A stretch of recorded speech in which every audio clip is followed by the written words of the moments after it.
this video, I want to go over a couple of things in Google Calendar. Google Calendar is a great tool to keep organized, to keep track of appointments, of assignments in classroom. There's just a couple things that I wanted to share with you.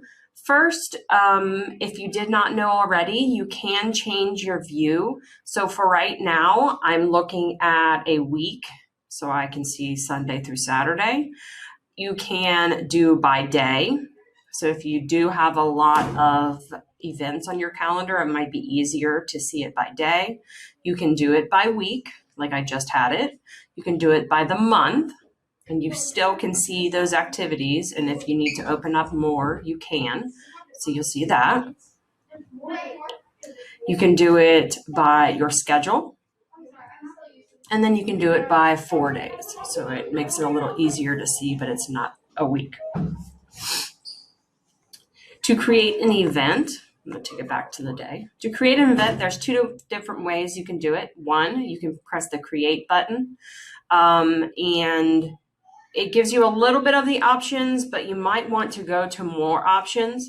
Personally, I just double click anywhere on the calendar that's not on an event, and it opens up that same page. So it's just a little shortcut. A couple of things you need to know about creating an event. Make sure you have a name. Make sure you have the date. You can do an all-day event. If you do an all-day event, you can do, it does not ask you for a time, and you can do multiple days. So if it's from today to Saturday, it shows up today to Saturday. If you need to have a time on there, you can just click. It does it by 15-minute increments. And you can go from one day to another. I'm going to keep it all on the same day. You can do repeating. So let's say you want from 5 p.m. to 7 p.m. every single day. If you want this to be on the calendar, you can do that. You can do it weekly on a certain day. Typically, it's easier to go to custom, and then you can really break it down. Do I want it every day? Do I want it every week, every year? What days do I want it to happen on? And then when do you want it to end? Do you want it to end never? Do you want it to end on a certain day? Or do you want it to end after a certain number of occurrences? You can invite guests to your event. So if you type in someone's email address, and you can give them a couple of permissions, you can have them modify the event, they can invite others, and they can see the guest list. This just means that they will get an email saying that they've been invited to this event, and it'll show up on both of your calendars. You can put details in there. Those won't be shown on the main calendar, but it will be shown when they see it. You can do notifications, depending how you want your notification, by email or just a notification to pop up. I'm just going to discard that. So sharing calendars. I know a couple people have wanted to share their calendars with certain groups of people. You can do that. You are able to share your personal calendar. You're not able to share the school calendars, but if you go to your calendar, it should be the first one under My Calendars, and you click on those three dots.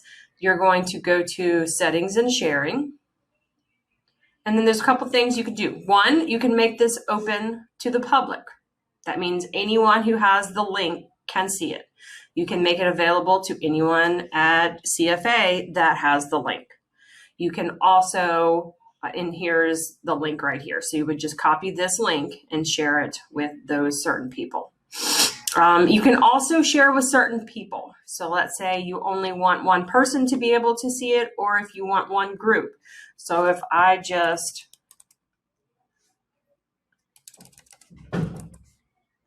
wanted to share it with just the lower school faculty, I can do that. You know, you need to look at your permissions. Do you only want them to see that you're free or busy? If this is your personal calendar and you're putting personal things on there, you might not want them to see your personal items.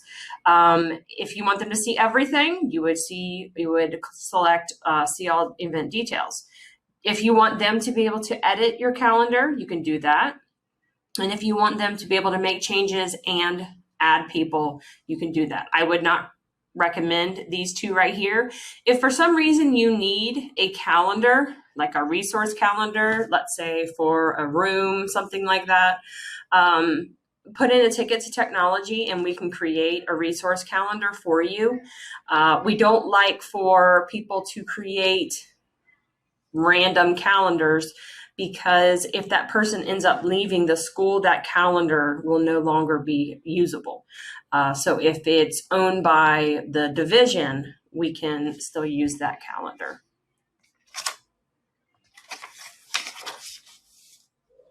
Managing your calendars. On the left-hand side, you will see the calendars that you are a member of. This is every calendar that has been shared with you. You'll notice some of them have a check mark and some of them don't. The check mark means that it's going to show up on my main calendar. So if you'll notice, the orange is the 12-month employee calendar. If I click that off, you'll notice that those go away. The calendar is still there, nothing happened to it, but I'm just not going to see it on a daily basis. So I've taken off the calendars that I don't think I need to see every day, and I've left on the ones that I do need to see. So if someone has told you that they've shared a calendar with you and you don't see it, your first thing to do is to check over here and make sure that it's checked off. One more thing, if you go to your email, and you should have these add-ons or these shortcuts over here, there is one for calendar.